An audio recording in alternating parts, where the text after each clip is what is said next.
the musical genius of Prince. He sold more than 100 million records in a career spanning 4 decades, winning 7 Grammys, a Golden Globe, and an Oscar.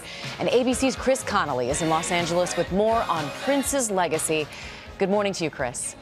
Good morning, Amy. Fellow musicians marveled at his transcendent technique and sense of musical history. Fans loved his pop craft and showmanship. In the best traditions of rock stardom, he could be admirably defiant. And on stage, forget about it. Prince had no peer.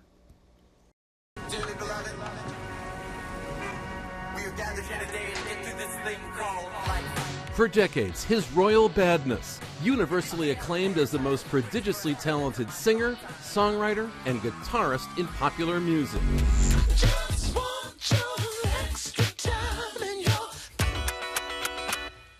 The 7-time Grammy winner's records went poly-platinum. His sold-out shows were state-of-the-art, sexy and sensational, driving fans into a frenzy.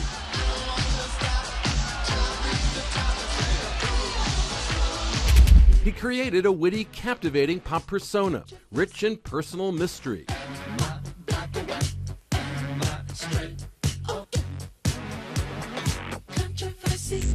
Even Dick Clark struggling to get Prince to open up on American Bandstand. Somebody tell me you played every instrument on this album, is that correct? Maybe. No, you're very shy. Prince Rogers Nelson grew up in Minneapolis with musical influences that span genres, from Joni Mitchell to James Brown.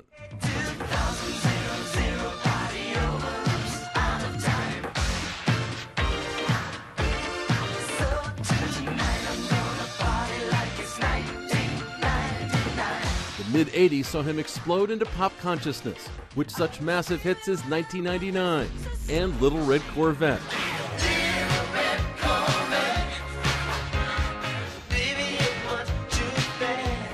All of it setting the stage for his career-defining Purple Rain. The song, the album, and the film that would make Prince an Oscar winner and an undeniable superstar. You have to purify yourself in Lake Minnetonka. For some, his creativity pushed the limits of decency, making him a target of the Parents Music Resource Center's campaign to label LPs.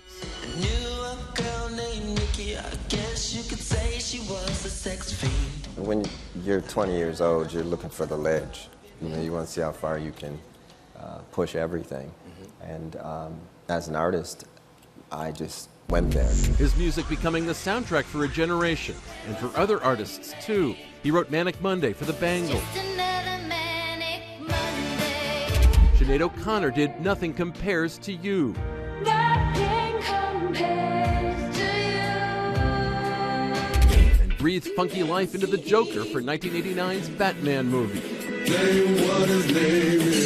Later he'd fall out with his own record label, Warner Brothers, writing Slave on his face and change his name to an unpronounceable symbol, explaining his reasons to CNN's Larry King. It sort of divorced me from the past and all the hang-ups that go along with it.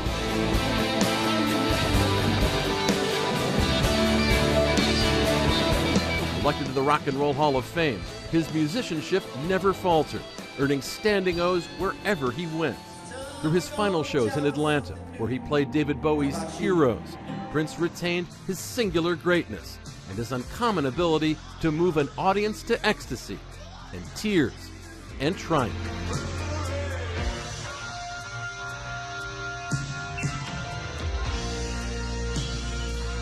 He had a social justice side, too, in recent years, writing songs about the devastation of Hurricane Katrina and the Freddie Gray case in Baltimore. So much to celebrate, George, but what a sad morning. It sure is, but that was a lovely tribute, Chris. Thank you for that.